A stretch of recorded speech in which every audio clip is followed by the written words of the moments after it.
සුබ දවසක් ඔයාලා හැමදෙනාටම. ඔයාලගේ වගාවේ විවිධාකාර විදියට රෝග සහ කෘමි හානි ඇති. ඒ නිසා මාසෙකට මහන්සියෙන් උපයන පඩිසල් වලින් ලොකු මුදලක් වේදම් කරලා බෙහෙත් ගෙනල්ලා ගැහුවට පහවදා බලද්දී කොළයට ආපහු පණුවරින් ගලා ඉන්නව නේද? මේ විදියට වගාව පාළු වෙලා යනවා බලාගෙන ඉන්න බෑනේ. ඒත් ඉතින් අදින් පස්සේ කෘමිනාශක වලට සල්ලි වේදම් කරන්න එපා. රුපියලක්වත් වියදම් කරන්නේ නැතිව ගෙදර තියෙන දේවල් තුනකින් 80%ක්ම කෘමින් ඉවත් කරලා, ඒ කියන්නේ නැති කරලා දාන රහස් ක්‍රම තුනක් අද මම ඔයාලට කියලා දෙනවා. විශේෂයෙන්ම මේකේ පළවෙනි ක්‍රමය තමයි කෘමීන්ට එරෙහිව ගොඩක්ම සැර සහ සාර්ථක ක්‍රමය.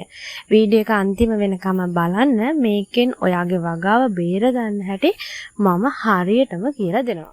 ඒ වගේම වැදගත්ම දෙයක් තමයි අපේ මේ බෙහෙත් වර්ග අපේ වගාවට යොදන්න කලින් අපේ වගාවේ පණුවෝ, කූඩිත්තෝ, පිටිමකුණ අධික ලෙස ඉන්නවා නම්, එහෙම නැත්නම් ඒගොල්ලොන්ගෙන් හානි වුණු කොළ සහ ශාක කොටස් තියෙනවා නම් ඒවා කපලා ඉවත් කරලා පුලුසලා දාන්න ඕනේ. ඒ වගේම අතින් ඉවත් කරන්න පුළුවන් පරිබෝධකයෙන් ඉන්නවා නම් එයාලා අයින් කරලා සම්පූර්ණයෙන්ම වගාව පිරිසිදු කරගන්න ඕනේ. එතකොට තමයි අපිට වගාව ඉක්මනින් බේරගන්න මේ බෙහෙත් උදව් වෙන්නේ. ඉතින් පළවෙනි බෙහෙතට අපිට අවශ්‍ය වෙන්නේ ඉක්මනින් හොයාගන්න පුළුවන් දේවල් කිහිපයයි. වේලුණු මිරිස් කරල් 5ක් 6ක්, සුදු ලුණු බික් 5ක් 6ක්, කොහොඹ කොළ මිටක්, ඒ වගේම වතුර ලීටර් 1ක් විතරයි. මේ කොහොඹ වලින් කෘමීන්ගේ වර්ධනය සහ ආහාර ගැනීමේ හැකියාව නවත්ත. මේ වගේම සුදු ලුණු සහ මිරිස් වල දැඩි සැර නිසා කෘමීන් පළවා යනවා. මේ නිසා තමයි මේ බෙහෙත අපේ වගාවට හුඟක් වැදගත්. මුලින්ම කොහොඹ කොළ ටික හොඳට බ්ලෙන්ඩ් කරගන්න ඕනි. ඒක ඔයාලට ඕනි නම් වං ගෙඩියක කොටාගෙන යුෂ ටික ගන්නත් පුළුවන්. ඊට පස්සේ ඒ යුෂයකට පොතු ඉවත් කරගත්ත සුදු ලුණු සහ නැටි කපාගත්ත මිරිස් ටිකත් එකතු කරලා හොඳට බ්ලෙන්ඩ් කරගන්න. මේ තියෙන්නේ අපි මේ විදිහට හදාගත්ත මිශ්‍රණය. මේ මිශ්‍රණයට අපි ගත්ත වතුර ලීටර් 1 එකතු කරගන්න ඕනි. මේක අපි හදාගෙන පැය 12ක් අපි වහලා තියන්න ඕනේ. ඒ කියන්නේ රැයට හදුවොත් උදේට තමයි අපිට මේක පාවිච්චි කරන්න පුළුවන්. විශේෂම දේ තමයි මේක හදද්දී සුදු ලුණු සහ මිරිස් යොදා ගන්න නිසා හදද්දී සහ ස්ප්‍රේ කරද්දී අත් දැවිල්ල ඇති වෙන්න පුළුවන්. ඒ නිසා මතක ඇතිව අත් ග්ලව්ස් භාවිතා කරන්න ඕනේ. පුංචි ටිප් එකක් දෙන්නම්. ඩිෂ් ෂොප් ඒ කියන්නේ භාජන හොදන ගන්න දියර බිංදු 2-3ක් මේකට එකතු කරන්න. එතකොට තමයි මේ බෙහෙත කොලේ හොඳින් නැලෙන්නේ. නැත්තම් ලිස්සලා බිමට වැටෙනවා. පැය 12කට පස්සේ මේක හොඳින් පෙරලා ස්ප්‍රේ බොටල් එකකට දාගන්න. මේක ස්ප්‍රේ කරන්න ඕනේ හවස 5න් පස්සේ විතරයි. ඒ වගේම ගොඩක් හොඳයි කොලේ යට පැත්තට ස්ප්‍රේ කරනවා නම්. අපේ දෙවෙනි බෙහෙත තමයි සබන් වතුර. මේක හදාගන්න හරිම ලේසි. ඒ වගේම හදාගන්න දවසේම පාවිච්චිට ගන්න පුළුවන්. මේක පිටිමකුණට සහ සුදු කූඩිත්තන්ට තමයි භාවිතා කරන්නේ. මේකට ඕන වෙන්නේ පොල් තෙල් තේ හැන්දයි, සබන් කුඩු තේ හැන්දක් එක්ක වතුර ලීටර් 1ක් විතරයි. අපි ගන්න සබන් සහ තෙල් මිශ්‍රණයෙන් පිටිමකුණගේ ඇඟේ තියෙන ඉටි කවරය දිය වෙලා එයාලට හුස්ම ගන්න අමාරු වෙලා මිය යනවා. මේක හදාගන්නේ වතුර ලීටර් 1ට සබන් කුඩු තේ හැන්ද එකතු කරලා ඒකටම පොල් තෙල් තේ හැන්ද එකතු කරලා හොඳින් දිය කරගන්න ඕනි.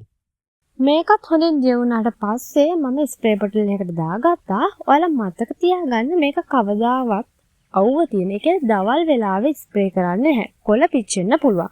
අනිවාර්යයෙන්ම උදේ 7ට කලින් හෝ හවස 5න් පස්සේ තමයි මේ බෙහෙත ස්ප්‍රේ කරන්න ඕනේ.